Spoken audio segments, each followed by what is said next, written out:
नमस्कार दोस्तों, स्वागत है आपका अपने यूट्यूब चैनल जेडू एजुकेशन पर।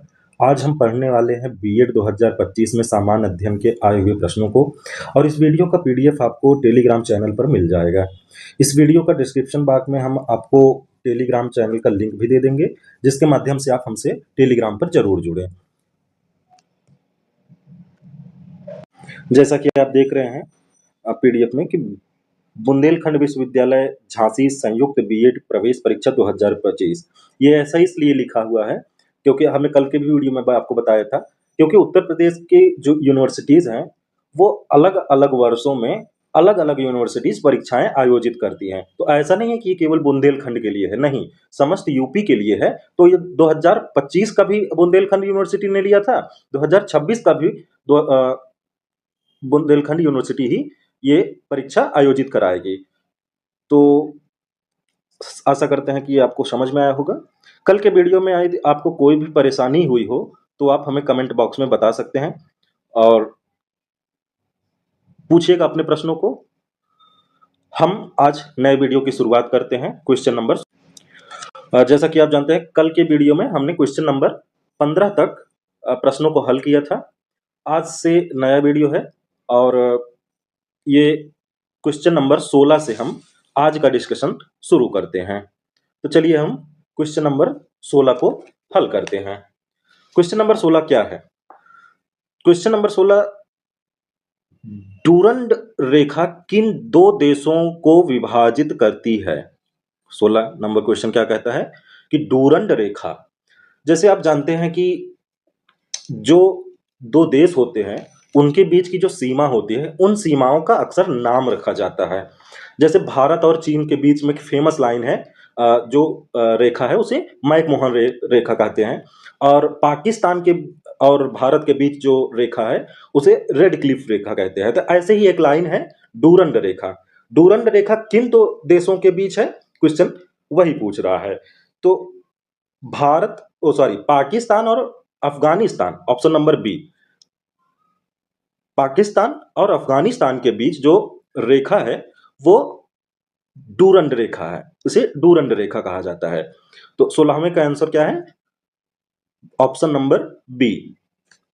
यहां आप व्याख्या में देख सकते हैं कुछ और भी रेखाएं दी गई हैं और वो किन देशों के बीच में कहां कहां उपस्थित है, ये काफी इंपॉर्टेंट है। जैसे इस बार डूरंड पूछा है तो हो सकता है अगली बार मैकमोहन पूछ ले, यह हो सकता है मैनीनाट पूछ ले, यह हो सकता है कि 38वीं समानांतर रेखा पूछ ले, तो कुछ भी पूछ सकता है। तो यहाँ कुछ दिए हुए हैं, चिंता मत करिए, आएगा तो यहीं से आएगा।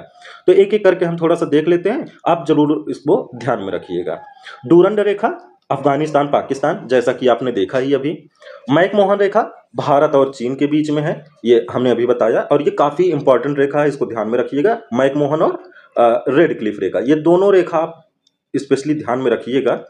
ये डूरंड रेखा अफगानिस्तान पाकिस्तान, मैकमोहन भारत चीन, रेड क्लिफ भारत और पाकिस्तान।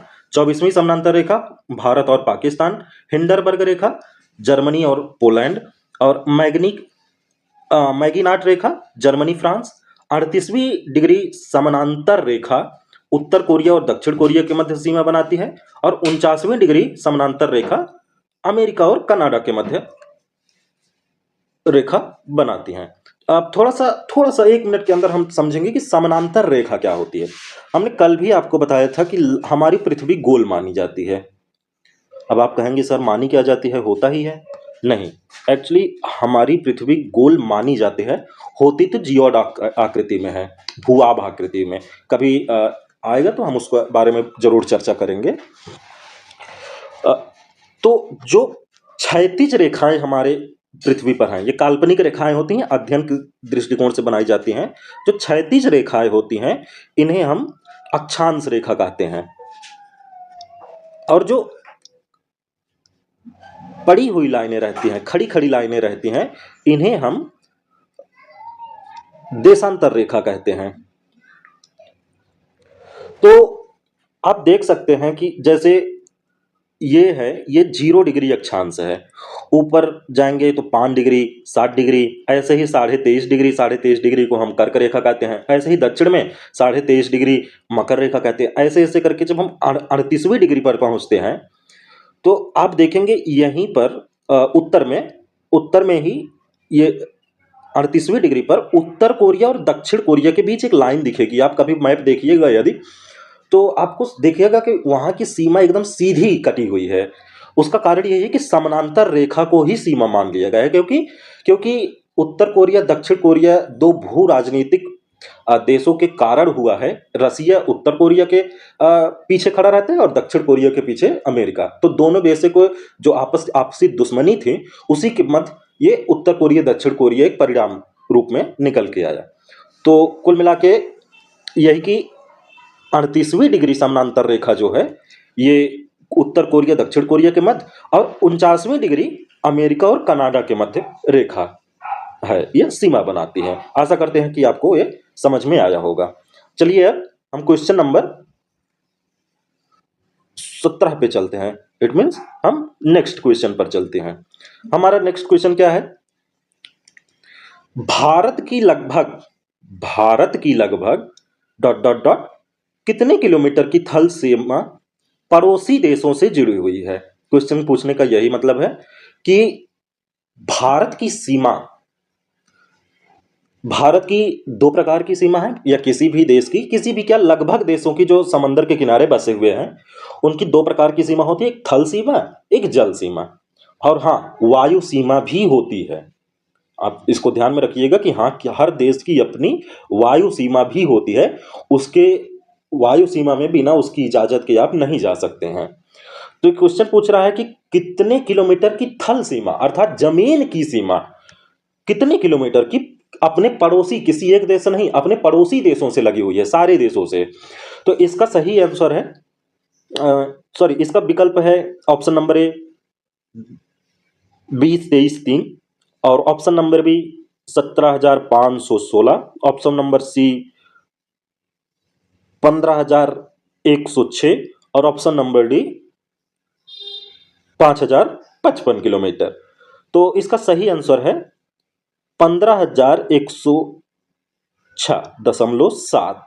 ये आपको 0.7 याद रखने की जरूरत नहीं है, लेकिन इसका मैं पूरा अगर बताऊं तो 15,106 किलोमीटर जो हमारी स्थलीय सीमा है, ये अलग अलग देशों, पड़ोसी देशों से हमारे लगी हुई है। सबसे ज्यादा हम बांग्लादेश से लगे हुए हैं, उसके बाद चीन से, फिर नेपाल से, फिर म्यांमार से, फिर भूटान से, और लास्ट में हम अफगानिस्तान से, पाकिस्तान से भी हम लगे हुए हैं। बांग्लादेश के बाद हम सबसे ज्यादा पाकिस्तान से सीमा साझा करते हैं, उसके बाद चीन पर। तो पहले पे बांग्लादेश है, दूसरे पे पाकिस्तान है। आप ये क्रम भी याद रखिएगा, बहुत गौर से ये क्रम भी याद रखिएगा कि पहले बांग्लादेश, फिर पाकिस्तान, फिर चाइना, फिर नेपाल। तो क्वेश्चन नंबर 17 हमारा कंप्लीट होता है। हम चलते हैं क्वेश्चन नंबर 18 की ओर। इट मीन्स नेक्स्ट क्वेश्चन क्या कहता है? हमारा नेक्स्ट क्वेश्चन कि छोटा नागपुर पठार इनमें से किस भारतीय राज्य में स्थित है? छोटा नागपुर पठार इनमें से किस भारतीय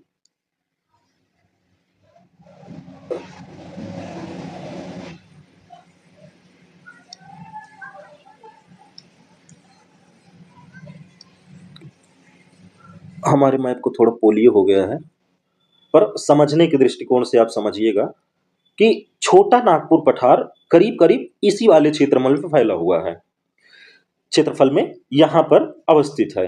तो ऐसी दशा में क्वेश्चन क्या कह रहा है कि छोटा नागपुर पठार किस राज्य में, आप जानते हैं हमारे पास 28 राज्य हैं, तो किस राज्य में स्थित है? तो इसका सही ऑप्शन है A Karnataka, option B Jharkhand, option D Assam, और option C Assam, option D Rajasthan. इसका सही आंसर है option number B, option number B, Jharkhand. Jharkhand इसका सही आंसर है। छोटा नागपुर पठार का ज्यादातर हिस्सा झारखंड और कुछ हिस्से उड़ीसा, बिहार, छत्तीसगढ़ में फैला हुआ है। यह उत्तर में गंगा और सोन नदी के बेसिन तथा दक्षिण में महानदी के बेसिन के बीच स्थित है। यहाँ पर तांबा, चूना, पत्थर और बॉक्साइट, लोहा या कोयला, हीरे इत्यादि खनिज भी पाए जाते हैं, पाइराइट ये भी पाए जाते हैं। आप इस चीज को ध्यान में रखिएगा तो हमारा 18वां क्वेश्चन था कि छोटा नागपुर पठार किस राज्य में है? तो ऑप्शन नंबर बी झारखंड में। तो याद रखिए ये केवल झारखंड में नहीं है, ये उड़ीसा में भी है, बिहार में भी थोड़ी मात्रा में है और छत्तीसगढ़ में भी थोड़ी सी मात्रा में फैला हुआ है। हम चलते हैं नेक्स्ट क्वेश्चन, क्वेश्चन नंबर 19 पर। क्या कहता है क्वेश्चन नंबर 19? एक मिनट। क्वेश्चन नंबर 19 कहता है कि लोहित, जैसा कि आप जानते हैं लोहित एक नदी का नाम है। लोहित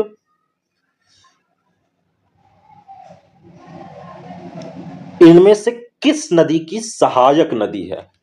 सबसे पहले तो यही बात कि सहायक नदी क्या होती है, ये काफी इंपॉर्टेंट बात है कि सहायक नदी ही, नदी तो आप जानते हैं क्या है कि धरातल पर मौजूद जल, एक बहुत बड़ी जल राशि जो उच्च भूमि से निम्न भूमि की ओर निरंतर बहती रहती है, नदी कहलाती है।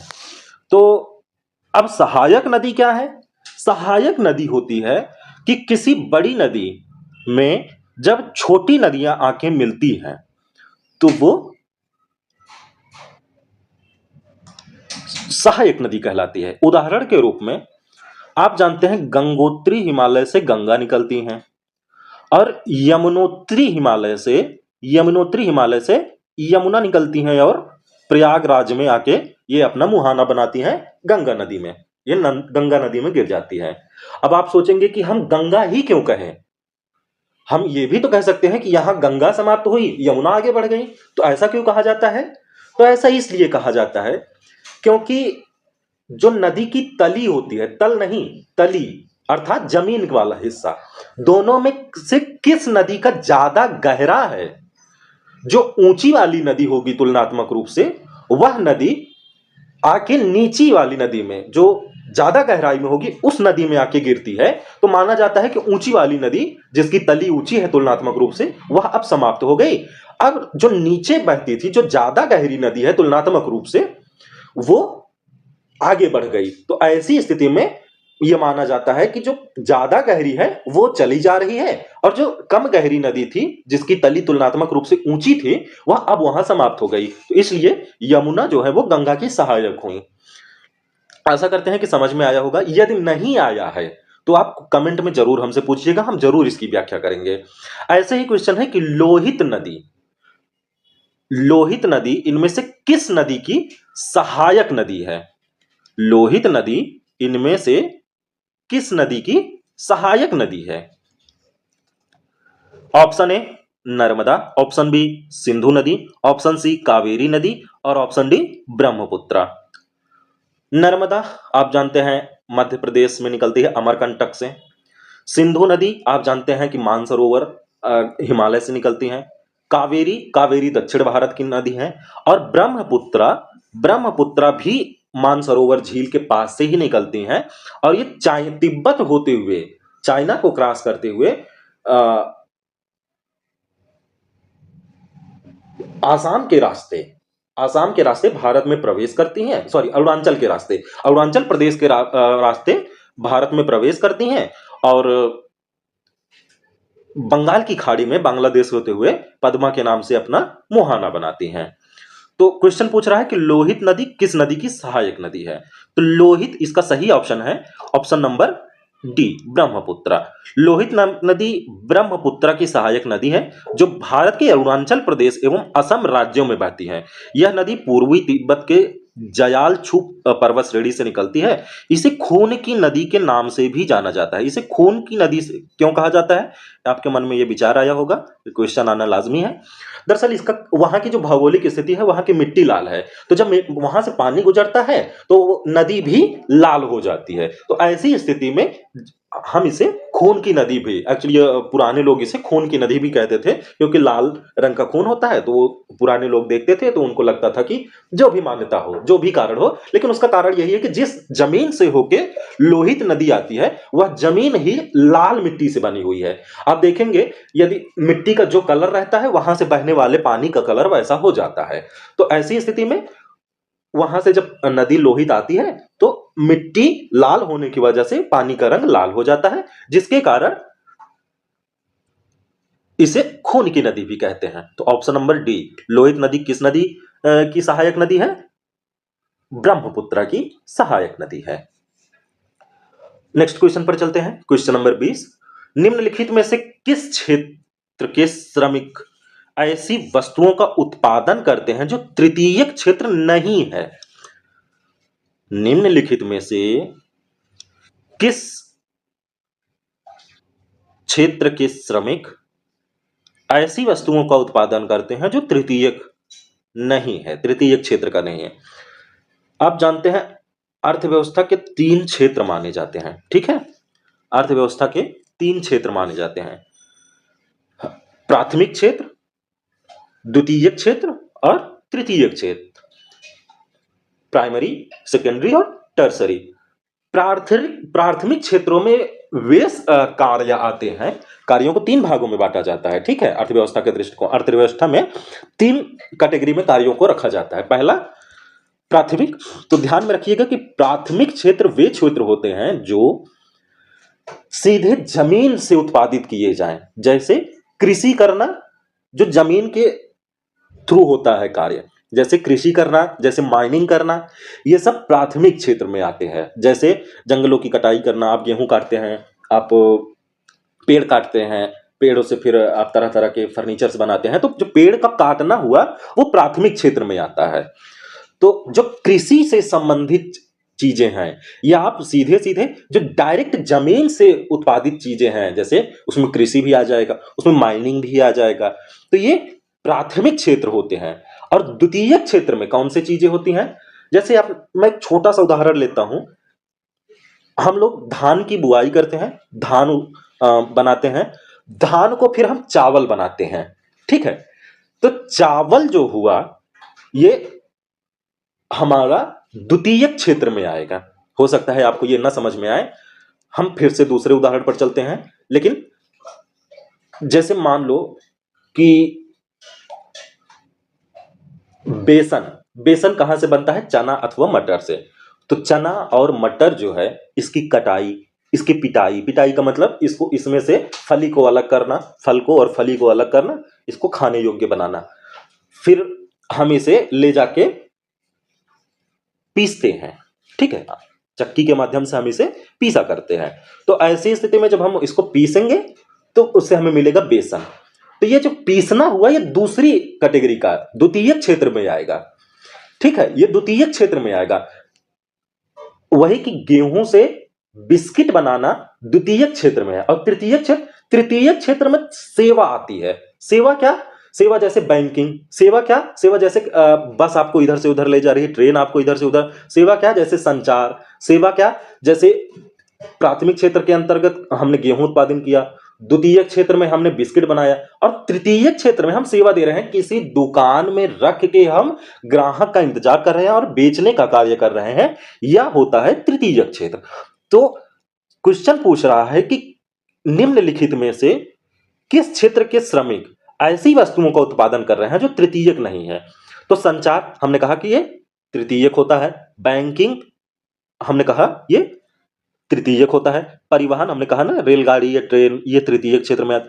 चीनी मिल, गन्ने से चीनी बनती है।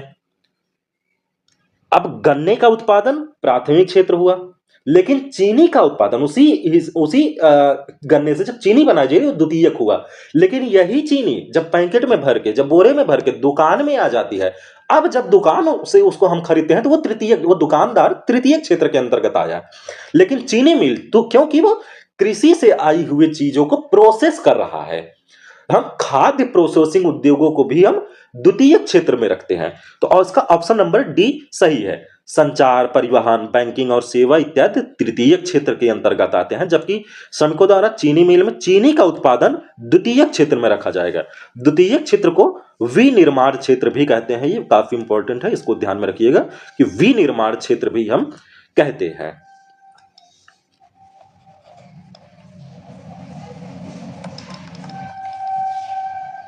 हम चलते हैं नेक्स्ट क्वेश्चन पर। नेक्स्ट क्वेश्चन क्या है? क्वेश्चन नंबर 21 क्या कहता है? क्वेश्चन नंबर 21, अर्थव्यवस्था के आकार साइज के अनुसार सर्वाधिक उपयुक्त माप कौन सा होता है? अर्थव्यवस्था के आकार के लिए सर्वाधिक उपयुक्त माप कौन सा है? आशा करते हैं क्वेश्चन समझ में आया होगा। इनका क्वेश्चन सीधा सा है कि हम किसी भी देश की अर्थव्यवस्था को उसके आकार के हिसाब से जब मापें तो कौन सा पैरामीटर सबसे बेहतरीन होगा किसी अर्थव्यवस्था के आकार को मापने के लिए?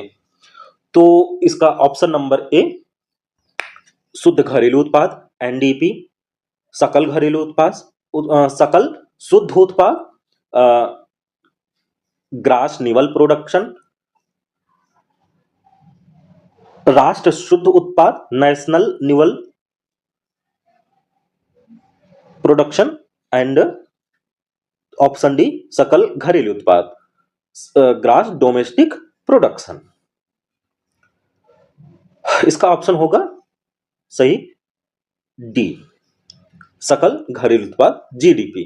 किसी भी अर्थव्यवस्था को आकार के दृष्टिकोण से जब हम मापते हैं तो जीडीपी सबसे बेहतरीन ऑप्शन होता है अर्थव्यवस्था के आकार को मापने के लिए। आप जानते हैं भारत का इस समय भारत चौथे नंबर पर है।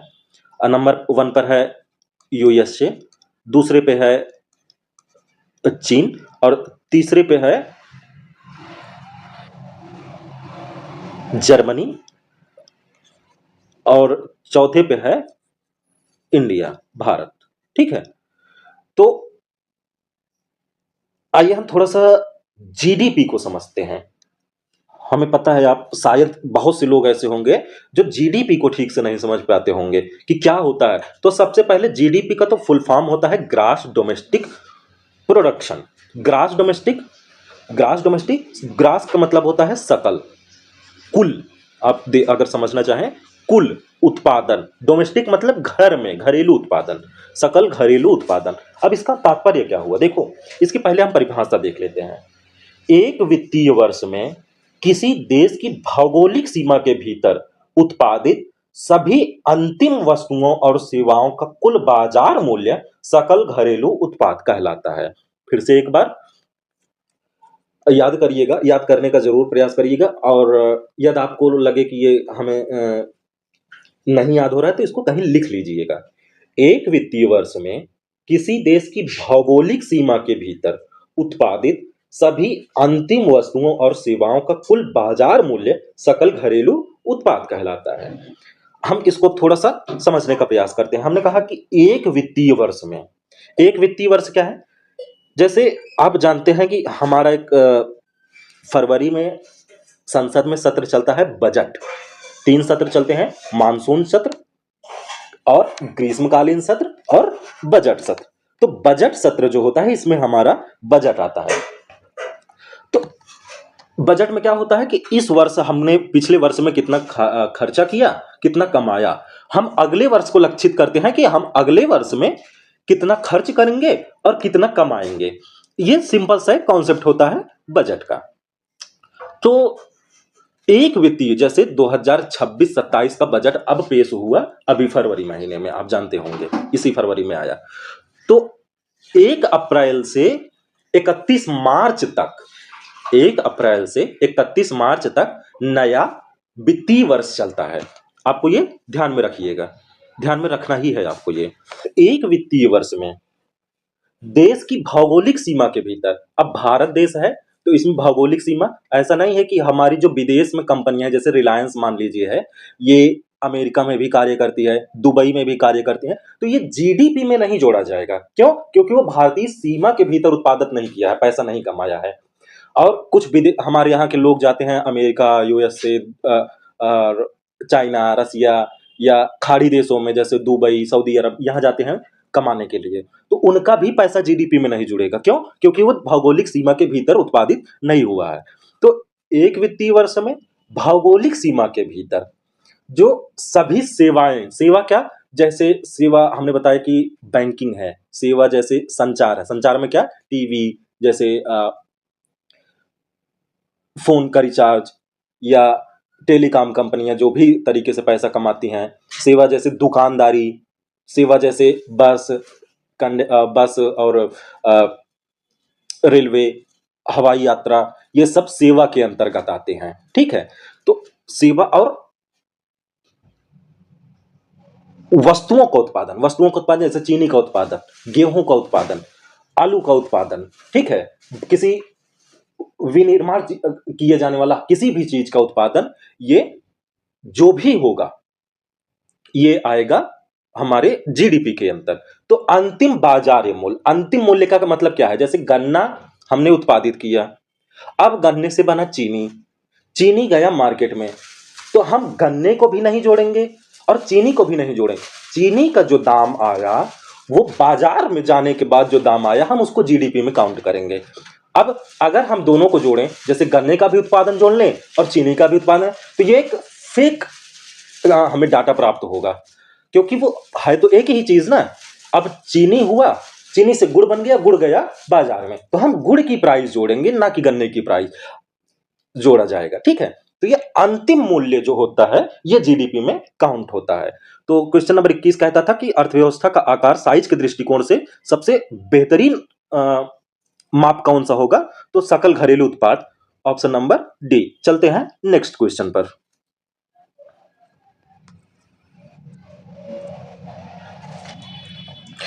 22वां क्वेश्चन कहता है कि भारत की डॉट डॉट डॉट पंचवर्षीय योजनाओं की अवधि मार्च 2017 में समाप्त हुई।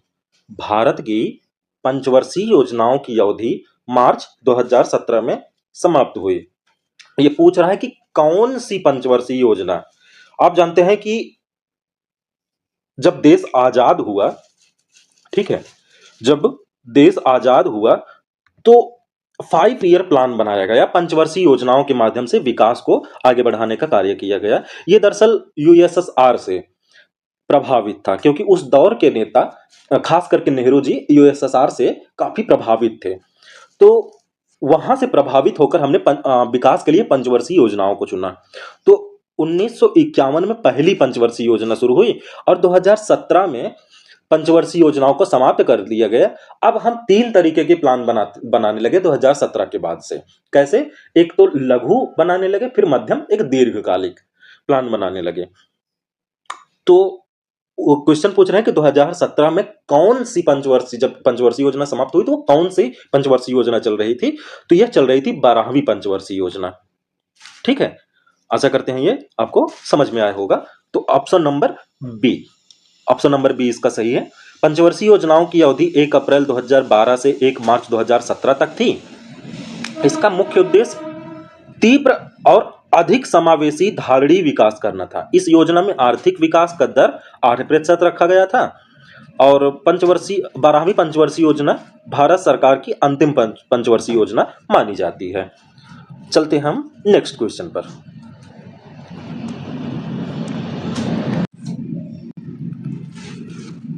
वर्ष 1969 में भारत में कितने बैंकों का राष्ट्रीयकरण किया गया था? एक चीज और ध्यान में रखिएगा, ध्यान में आया ये ऊपर वाले क्वेश्चन में कि पंचवर्षीय योजनाओं का जनक किसे कहा जाता है? तो जवाहरलाल नेहरू जी थे हमारे यहाँ, हमारे प्रथम प्रधानमंत्री भी हुआ करते थे, first prime minister of India. ये पंचवर्षीय योजनाओं के जनक माने जाते हैं भारत में। ठीक है, ये आप ध्यान में रखिएगा क्योंकि हो सकता है कि ये क्वेश्चन कभी आपको मिल जाए। तो हम नेक्स्ट क्वेश्चन पर चलते हैं। Question number 23। 1969 में भारत में कितने बैंकों का राष्ट्रीयकरण किया गया? Option A 8, option B 15, option C 14 और ऑप्शन डी 10। आप जानते हैं कि 1969 में श्रीमती इंदिरा गांधी जी भारत की प्रधानमंत्री हुआ करती थी। तो इन्होंने बैंकों के, जो प्राइवेट सेक्टर के बैंक थे, उनको छीनकर सरकार अपने हाथों में लेने का प्रयास की इनके माध्यम से। ये इनका विजन था इंदिरा गांधी जी का। उसका कारण यह है कि जैसे आम आदमी जब प्राइवेट बैंकों में जाया करता है तो उसको जल्दी लोन नहीं देते, खास करके कृषि के लिए कोई लोन मांगे तो उसको नहीं मिलता। तो सरकार का ये उद्देश्य था कि आम नागरिक, गरीब नागरिक भी लोन लेके अपना कार्य कर सके। इसके लिए बैंकों का सरकार के पास होना आवश्यक है, इसलिए बैंकों का राष्ट्रीयकरण कर दिया गया। तो इसका ऑप्शन है सी, सही ऑप्शन है सी। 14 बैंकों का राष्ट्रीयकरण 1969 में किया गया। भारत में 19 जुलाई 1969 को 14 बड़े व्यापारिक बैंकों का राष्ट्रीयकरण कर दिया गया। तत्पश्चात अप्रैल 1980 को भारत सरकार ने 6 और बैंकों का राष्ट्रीयकरण कर दिया। आप ये ध्यान में रखिएगा, तो ये जरूर ध्यान में रखिएगा, क्योंकि इस बार क्वेश्चन आया है कि 1969 में कितने बैंक राष्ट्रीयकरण किए गए। अगली बार हो सकता है आ जाए, या इस बार आ जाए, या जब भी आप परीक्षा दे हो सकता है कि आ जाए, या किसी अन्य परीक्षा में आ जाए कि 1980 में कितने बैंकों का राष्ट्रीयकरण किया गया था। तो 6 बैंकों का राष्ट्रीयकरण 1980 में किया गया था। एक चीज और ध्यान में रखिए कि बैंकों की जो भारत में कार्य प्रणाली है वो अधिनियम 1949 द्वारा विनियमित होती है। जैसे कोई भी काम हमारे यहाँ कानून के माध्यम से होता है, ठीक है, कानून के माध्यम से। जैसे जनगणना भी कानून के माध्यम से होती है, और कोई भी कार्य हो, रेलवे चलता है उसका भी अपना कानून होता है, वो किसी एक कानून के तहत ही चला जाता है। तो बैंकिंग प्रणाली का जो सिस्टम है, बैंकिंग प्रणाली जो है ये 1949 अधिनियम द्वारा विनियमित होती है। अब ये भी ध्यान में रखिएगा। चलते हैं हम नेक्स्ट क्वेश्चन पर। Question number 24। 200 रुपए के नोट में कितने कोणीय ब्लीड लाइनें मौजूद है। वैसे ये करंट का क्वेश्चन है, क्योंकि आप जानते हैं कि पिछली बार 2000 के नोट काफी चर्चा में थे, क्योंकि 2000 के नोट एक बार शुरुआत में तो मोनेटाइजेशन के तहत चलाए गए थे, लेकिन पिछले वर्ष आरबीआई ने कहा कि हम 2000 के रुपए को, 2000 के नोट को वापस बुला रहे हैं, अब हम इसको मार्केट में नहीं रहने देंगे। तो मुझे नहीं लगता कि इसकी कोई ज़रूरत है इस क्वेश्चन को जानने की, लेकिन फिर भी जानकारी के लिए बस इतना सा ध्यान रख लीजिए कि 2000 के नोट पर 4 कोणीय ब्लीड लाइनें मौजूद थी। हम चलते हैं क्वेश्चन नंबर 25 पर। नेक्स्ट क्वेश्चन,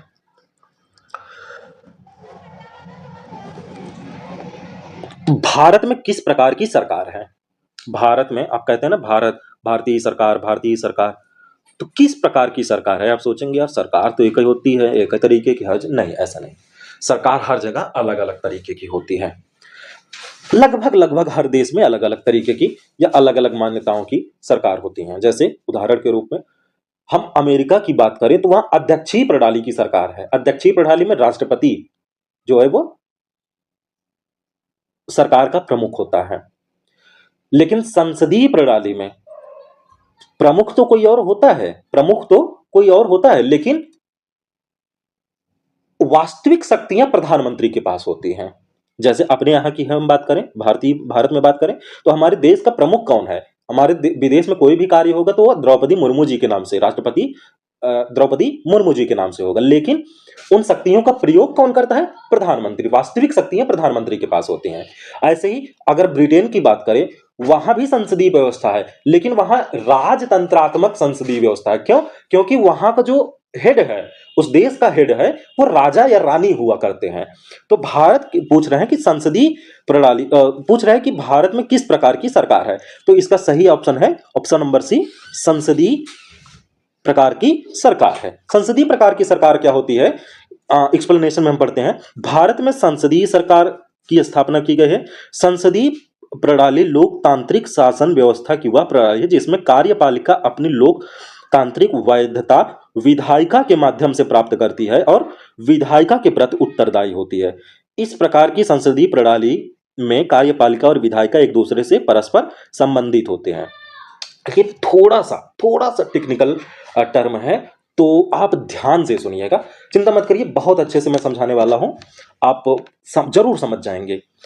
ये एक्सप्लेनेशन जो दे रहा है कि कार्यपालिका अपनी लोकतांत्रिक वैधता विधायिका के माध्यम से प्राप्त करती है और विधायिका के प्रति उत्तरदायी होती है। होता क्या है, जैसे सरकार के 3 अंग होते हैं, सरकार के 3 अंग होते हैं, कार्यपालिका, विधायिका और न्यायपालिका। सरकार के 3 अंग होते हैं, कार्यपालिका, विधायिका और न्यायपालिका। कार्यपालिका कौन होता है, कार्यपालिका जिसमें कार्य करने वाले लोग होते हैं, जैसे प्रधानमंत्री हो गए, जैसे अन्य मंत्री हो गए जैसे गृह मंत्री, रक्षा मंत्री, ये वो IAS PCS जो होते हैं हमारे यहाँ प्रशासनिक सेवा में, ये सब सरकार के ही अंग होते हैं और ये कार्यपालिका होते हैं। क्यों? क्योंकि जो विधायिका होती है ये विधेयक, कानून बनाने का कार्य करती है और इन कानूनों का इंप्लीमेंट करने का कार्य जो होता है ये कार्यपालिका का होता है। और न्यायपालिका क्या करती है? इन दोनों के बीच या किसी भी एक व्यक्ति के बीच एक दूसरे व्यक्ति से कोई भी समस्या हो तो बनाए गए कानून के आधार पर न्याय करने का कार्य न्यायपालिका करती है। तो अपने यहां देखिए जो सांसदीय का लोक सभा का चुनाव होता है, जैसे प्रधानमंत्री हमारे बनारस से हैं, राहुल गांधी रायबरेली से हैं, ठीक है, अखिलेश जी शायद आजमगढ़ से हैं, शायद, मैं अगर गलत नहीं हूं, हो सकता है कि मैं गलत हूं क्योंकि मुझे ध्यान नहीं है। तो ये सांसद जो हैं ये किसी लोकसभा क्षेत्र से चुनकर जाते हैं। कहां जाते हैं? ये सरकार में नहीं जाते, आपको बहुत अच्छे से ध्यान में रखना, ये सरकार में नहीं जाते, ये जाते हैं विधायिका में, लोकसभा में जाते हैं। अब वहीं लोकसभा में जिस पार्टी का बहुमत होता है तो जीते हुए जो सांसद हैं वही मंत्री और प्रधानमंत्री बनाए जाते हैं। तो आप गौर करिएगा कि विधायिका के अंदर के ही लोग जो हैं ये बनाए जाते हैं कार्यपालिका के सदस्य। तो संसदीय व्यवस्था यही होती है, संसदीय व्यवस्था में विधायिका के ही सदस्य कार्यपालिका के सदस्य बनाए जाते हैं, जबकि अध्यक्षीय शासन प्रणाली में अलग होता है, वहां कार्यपालिका के लोग अलग होते हैं और विधायिका के लोग अलग होते हैं। यह व्यवस्था देखने को मिलती है हमें USA में, वहां विधेयक बनाने वाले लोग और होते हैं, विधायिका के, लोकसभा राज्यसभा वहां भी होती है, सीनेट कहा जाता है, कांग्रेस कहा जाता है उनके पार्लियामेंट्री सिस्टम को। तो वहां जो है वो कार्यपालिका और विधायिका के लोग अलग अलग होते हैं, जबकि भारत में विधायिका के लोग ही कार्यपालिका में आते हैं, सरकारी लोग, जैसे प्रधानमंत्री वो विधायिका के ही भाग हैं, गृह मंत्री वो विधायिका के ही भाग हैं, वो सांसद भी हैं और मंत्री भी हैं। आशा करते हैं ये आपको समझ में आया होगा। संसदीय व्यवस्था, इसी व्यवस्था को संसदीय व्यवस्था कहा जाता है। तो इस तरीके से हम चलते हैं नेक्स्ट क्वेश्चन पर, क्वेश्चन नंबर 26, क्वेश्चन नंबर 26। 26वां क्वेश्चन क्या है? भारतीय संविधान को कब अंगीकृत किया गया था? आजादी के बाद हमें अपना संविधान मिला, संविधान सभा ने संविधान का निर्माण किया, ठीक है, तो वही क्वेश्चन पूछ रहे हैं कि कब अंगीकृत किया गया, कब लागू किया गया, हमने जो संविधान बनाया वो हमने अपनाया कब? क्वेश्चन का यही मतलब है। ऑप्शन नंबर है 26 जनवरी 1950, ऑप्शन नंबर बी 26 जनवरी 1949, ऑप्शन नंबर सी 26 जनवरी 1947, ऑप्शन नंबर डी 26 नवंबर 1946।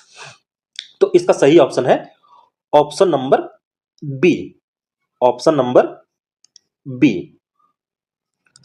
भारतीय संविधान सभा द्वारा जो संविधान का निर्माण किया गया था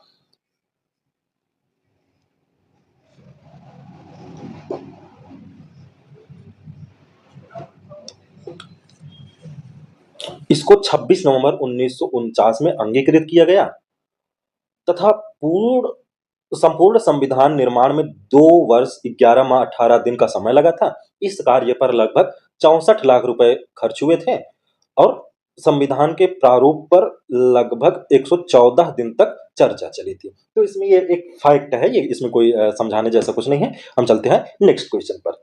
नेक्स्ट क्वेश्चन हमारा क्या है? 27वां, कि निम्नलिखित में से कौन सा विषय समवर्ती सूची में है? भारतीय संविधान में 3 प्रकार की सूचियां बनाई गई हैं। उन सूचियों में क्या है? आप जानते हैं हमारे यहां 2 तरीके की सरकारें हैं, एक सेंट्रल लेवल पर, एक राज्य के स्तर पर।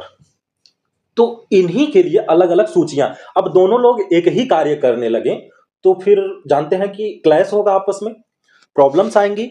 तो संविधान ने अलग अलग कार्यों के लिए अलग अलग बंटवारा कर दिया है।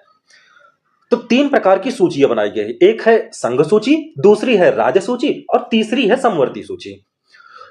तो इनमें अलग अलग कार्यों को रख दिया गया है।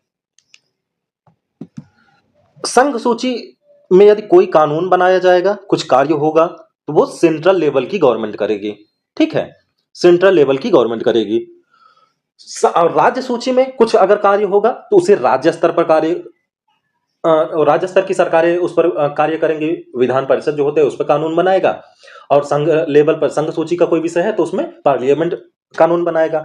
और समवर्ती सूची ऐसी सूची होती है जिसमें जिसमें दोनों राज्य और संघ दोनों अपने अपने कानून बना सकते हैं, लेकिन जैसे मान लो कि किसी एक विषय पर कानून बनाया राज्य ने भी और पार्लियामेंट ने भी, समवर्ती सूची के अंतर्गत कोई विषय दिया हुआ है, तो जो सेंट्रल ने, संघ सरकार ने, पार्लियामेंट ने जो कानून बनाया है वो ज्यादा वही मान्य होगा, राज्य वाला अपने आप खारिज हो जाएगा। यही हमारे संविधान का नियम है। तो 3 प्रकार की सूचियां हैं, संघ सूची, राज्य सूची। तीनों का हम थोड़ा सा जानकारी ले लेते हैं। कौन कौन से विषय हैं, जैसे एक तो है रक्षा।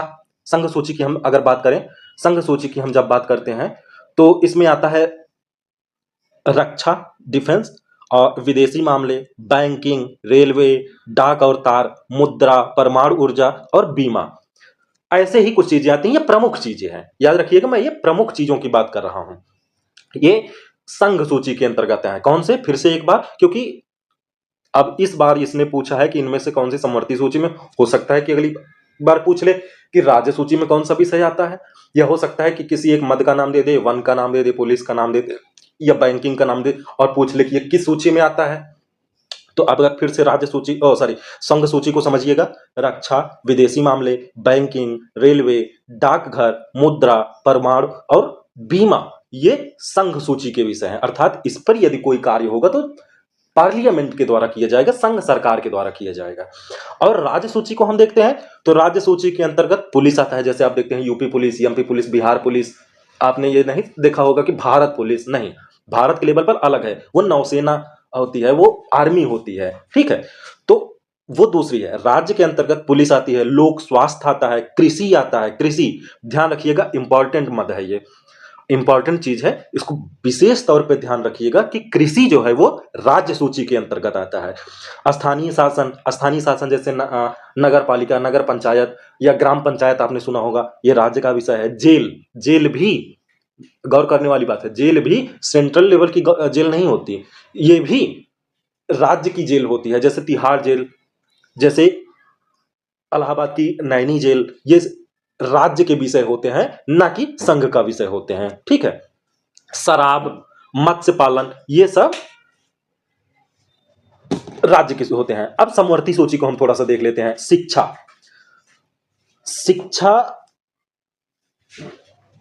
समवर्ती सूची में आता है, जबकि कृषि, ये दोनों कभी भी क्वेश्चन दे सकते हैं। ये बहुत गौर करने वाली, किसी भी एग्जाम के लिए, ऐसा नहीं कि बीएड के लिए, किसी भी एग्जाम के लिए आप ध्यान में रखिए, इनमें बहुत कंफ्यूजन होती है।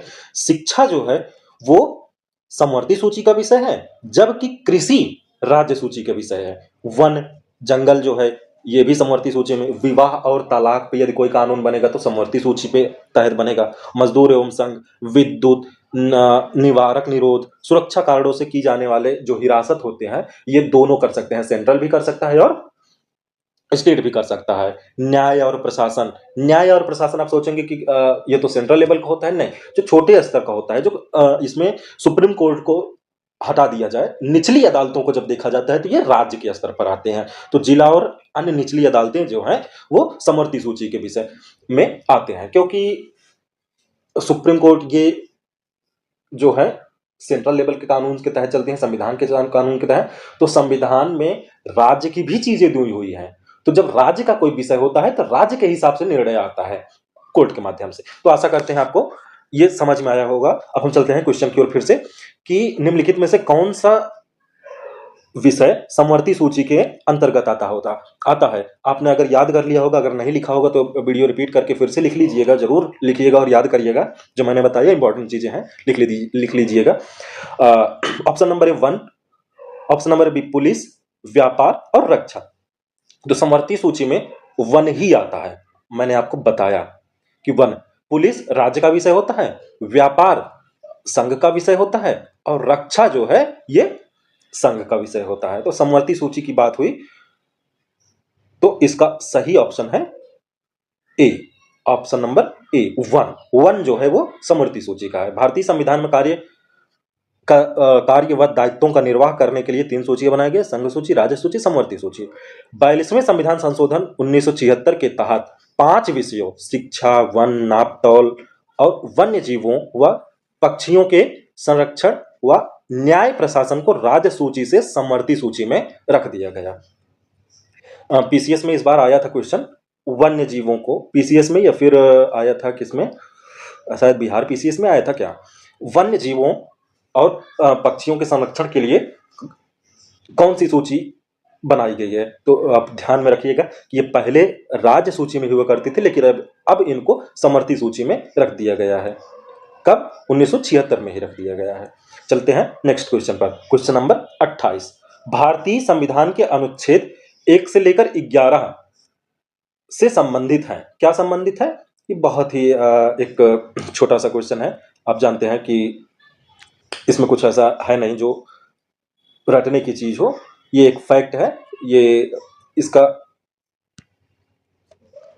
आंसर है नागरिकता, क्योंकि हमारा जो पहला भाग है ये संघ एवं उसका राज्य क्षेत्र है। भाग 2 अनुच्छेद 5 से लेकर 11 तक नागरिकता, और भाग 3 12 से लेकर 35 तक मूल अधिकार। ये जरूर याद रखिएगा, बहुत इंपॉर्टेंट है। संविधान में अगर सबसे ज्यादा इंपॉर्टेंट कुछ है तो मैं कहूंगा कि मूल अधिकार ही है।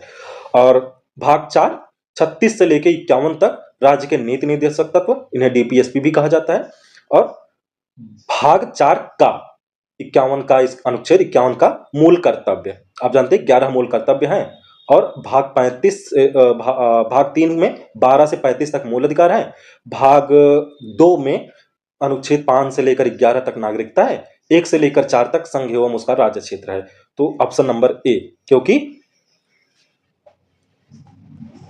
भारतीय संविधान के अनुच्छेद 5 से 11 तक नागरिकता को रखा गया है। नागरिकता का मतलब वही कि हमारे देश में यदि किसी को नागरिकता लेनी हो या किसी की नागरिकता छीननी हो तो उसके लिए क्या क्या प्रावधान है, ये अनुच्छेद 5 से लेकर 11 तक भाग 2 के अंतर्गत बताया गया है। चलते हैं नेक्स्ट क्वेश्चन पर। क्वेश्चन नंबर 29 क्या कहता है, देखते हैं। भारतीय संविधान का भाग 4A किससे संबंधित है? भारतीय संविधान का भाग 4A या इसी को भाग 4 का भी कहा जाता है, किससे संबंधित है? तो अभी जस्ट आपने ऊपर देखा कि भाग 4 का जो है ये इसके एक ही अनुच्छेद है, अनुच्छेद का 51 का मूल कर्तव्य। तो ये भाग 4 का जो है ये मौलिक कर्तव्यों से संबंधित है। इसका सही ऑप्शन क्या है? ऑप्शन नंबर ए। दूसरा है मौलिक अधिकार, ये भाग 3 है। नीति निर्देशक तत्व डीपीएसपी, ये भाग 4 है। नागरिकता भाग 2 है। ऊपर का क्वेश्चन यही था। तो चलते हैं अब हम नेक्स्ट क्वेश्चन पर। जरूर ध्यान में रखिएगा, ये अगर नहीं समझ आया तो रिपीट करके फिर से देखिएगा, क्योंकि ये आज का लास्ट क्वेश्चन। हम 15 ही क्वेश्चन करेंगे। कल भी हमने 15 ही किया था, आज भी हम 15 करेंगे।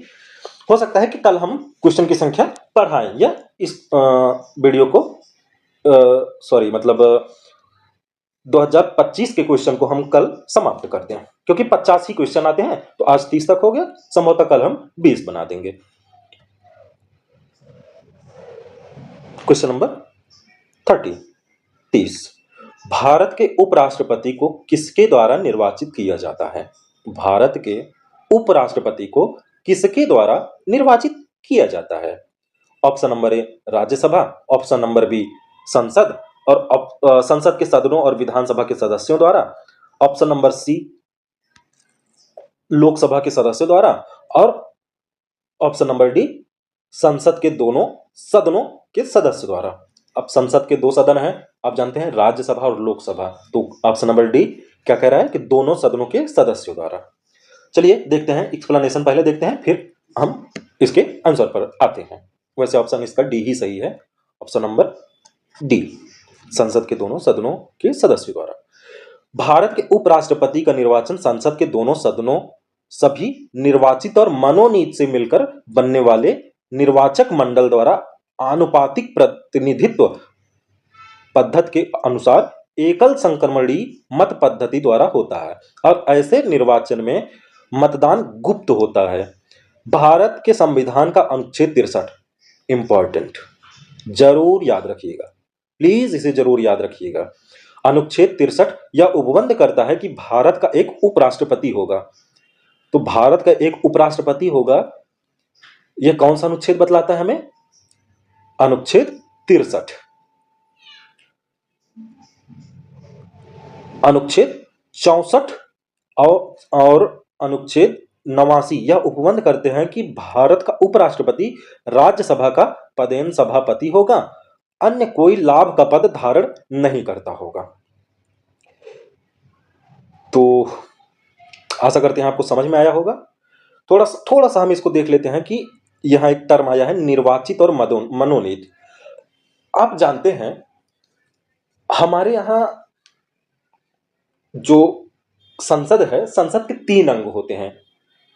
वैसे आप हो सकता है कि बहुत से लोगों को जानकारी ना हो, लेकिन संसद के 3 अंग होते हैं। पहला राज्यसभा, दूसरा लोकसभा और तीसरा होता है राष्ट्रपति। क्योंकि कोई भी कानून बनाया जाएगा जब, तो बिना राष्ट्रपति के हस्ताक्षर का कानून का स्वरूप नहीं धारण कर सकता है। ठीक है, तो संसद के 3 अंग होते हैं, लेकिन संसद हमारी 2 सदनीय होती है, उच्च सदन, निम्न सदन। उच्च सदन के अंतर्गत राज्यसभा, निम्न सदन के अंतर्गत लोकसभा।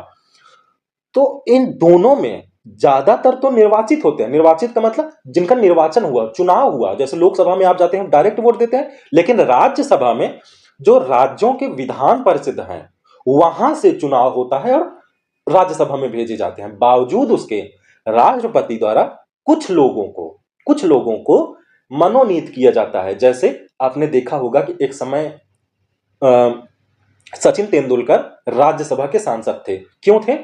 क्या चुनाव लड़े थे? नहीं, चुनाव लड़के नहीं गए थे, वो मनोनीत करके बना। लता मंगेशकर, वो क्या चुनाव लड़ी थी? नहीं, वो मनोनीत करके। क्यों बनाया जाता है? ताकि कला, साहित्य और भी जो विज्ञान, ऐसी चीजें हैं, खेल, इन सब से संबंधित जो चीजें होती हैं, इनको भी रिप्रेजेंट करने के लिए वहां लोग मौजूद हों। इसके लिए चुनाव नहीं होता, बल्कि इनको रिप्रेजेंट करने के लिए मनोनीत किया जाता है राष्ट्रपति द्वारा। तो एकल संक्रमणीय चुनाव का मतलब क्या होता है, ये आप एक शब्द में थोड़ा सा समझ लीजिए। एकल संक्रमणीय चुनाव का मतलब होता है, जैसे मान लो आप सांसद हैं, आपको जो बैलेट पेपर दिया जाएगा उसमें क्रम बना रहेगा। जैसे 4 लोग, मान लीजिए ए, बी, सी और डी, 4 लोग राष्ट्रपति या उपराष्ट्रपति के लिए खड़े होते हैं चुनाव हेतु। अब आप किसी एक को डायरेक्ट वोट नहीं देते हैं, आप क्रम निर्धारित करते हैं। हो सकता है आपकी पहली चॉइस हो कि बी जीत जाए चुनाव, दूसरी चॉइस हो कि बी अगर हारता है तो सी बन जाए, और तीसरी चॉइस हो कि ए बन जाए, और लास्ट चॉइस हो कि अगर कोई नहीं जीत रहा है तो फिर डी ही बन जाए। तो हो सकता है आपका या मेरी चॉइस हो सकती है कि पहले नंबर पर मैंने सी को वरीयता रखी है, तीसरा कोई है, हो सकता है उसने ए को पहला चॉइस रखा हो, दूसरे को बी, तीसरे पे सी। तो एकल संक्रमणीय का मतलब यही होता है। अब जो आपकी पहली चॉइस है, हो सकता है वो चुनाव हार जाए, तो अब उसके तरफ से वो वोट हट के जो दूसरे क्रम पर था उसके पास आपका वोट चला जाएगा अपने आप। फिर से एक बार समझिएगा, हो सकता है आपका जो पसंदीदा व्यक्ति था, जिसको आपने वरीयता क्रम में पहले स्थान पर चुना था, वो चुनाव हार जाए, तो आपका वोट जाया नहीं जाएगा। आपने दूसरे नंबर पर जो सी को चुना था, वो आपका वोट उसे ट्रांसफर हो जाएगा। अब उसके वाले में आपका वोट काउंट होगा, ना कि ए वाले में। क्यों? क्योंकि ए पहले ही हार चुका है मैच, चुनाव। तो ये हुआ एकल संक्रमणीय चुनाव। तो आज के लिए बस इतना ही। यहां तक देखने के लिए धन्यवाद। आपको यदि वीडियो में कोई प्रॉब्लम हुई हो, या आपकी कोई क्वेरी हो, या कोई क्वेश्चन हो, या कुछ ऐसा हो जो ना समझ में आया हो, या कुछ ऐसा आप चाहते हैं कि जो फिर से समझाया जाए, आप कमेंट में जरूर बताइए। हम आपके लिए वीडियो जरूर लेके आएंगे। रखिएगा अपना ख्याल। मिलते हैं नेक्स्ट वीडियो में। धन्यवाद।